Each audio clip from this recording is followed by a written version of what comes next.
The bird flu has spread to 12 states, and so far, 4 farm workers have been infected with the H5N1 virus after direct contact with infected cows. The outbreak is prompting local health officials to take notice and start preparing for the worst.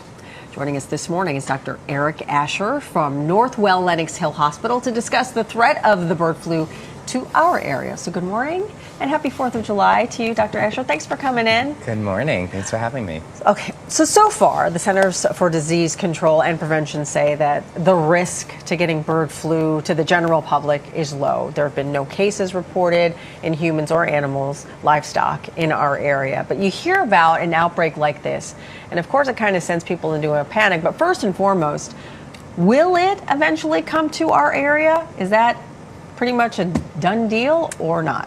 So, great question. Right now the risk is very low. We haven't seen a lot of human transmission. There's only 4 cases since the early spring, and none have been in New York. So what we learned from the COVID-19 pandemic is prepare for the worst. So our offices, our hospitals, we're prepared. We have the equipment, we have the staff, we have our supplies. But right now, like I said, risk is low. We're not expecting crisis, but we're monitoring. We haven't seen a spread of the H5N1 in as much cattle before. And we know the longer that there is a spread, there's more chance for mutation, so it's possible. So that's why we're getting prepared. But right now, we're not worried about a huge risk. We know for now the outbreak is contained to dairy cattle in the U.S. and over in Iowa. 4 million chickens were killed in May following an outbreak there. So should we be concerned at all about the food supply at this point? Yeah, so right now, if our food is cooked properly, and it's important especially for a big grilling weekend of meat and chicken, if our food is cooked to the appropriate temperatures, minimum 165 degrees Fahrenheit, there's no risk of it being in our foods. And similar with milk. If you're getting your milk pasteurized, which is what's recommended, there's no risk in your milk supply either. What are the symptoms, though, of bird flu? Is it like a regular flu or is it something different? So the most common symptom, and what was seen in these 4 individuals who got H5N1 recently, is conjunctivitis or pink eye. But symptoms are very, very mild. Cough, congestion, headache, watery eyes, similar to the regular flu. And what's great about this currently is that Tamiflu, the medication that we commonly use for flu, is very effective for the H5N1. And all 4 of those individuals within our states have fully recovered. How do they test for bird flu? So it's the same. So it's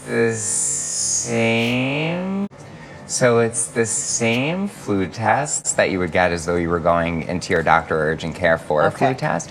But most of our tests are then sent to an additional lab where they can subtype it and see if it is the H5N1. But currently, the country is developing a specific H5 test just in case we need it. Now, there are different strains of bird flu. Are any of them perhaps deadly? No, so far we haven't seen any deadly strains of the bird flu, especially in this current, what we're currently monitoring and watching, but only time will tell. And how is it transmitted?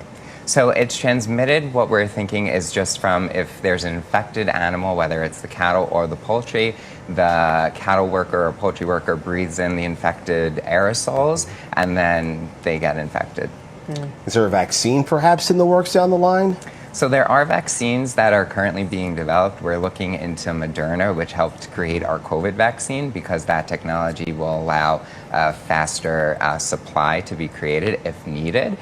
So we're exploring it just to be prepared, but I don't think that we're going to need it. Well, you mentioned COVID. Obviously, we learned a lot of lessons from COVID. What are some of the lessons that you've learned from COVID then in dealing with something like a possible pandemic with bird flu?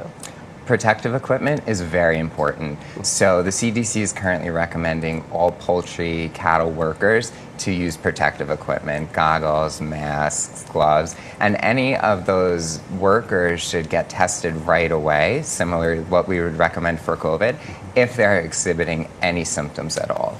How are local hospitals kind of getting ready for whatever comes with bird flu here in the city and areas?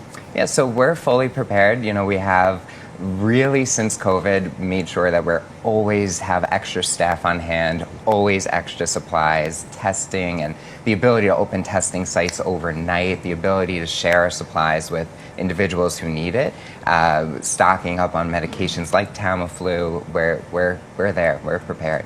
Now, we already talked about how there are no cases here. We don't see it in humans or livestock.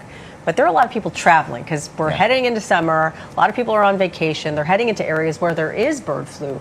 Is there something that we should do if we're traveling to these areas that have cases in order to protect ourselves?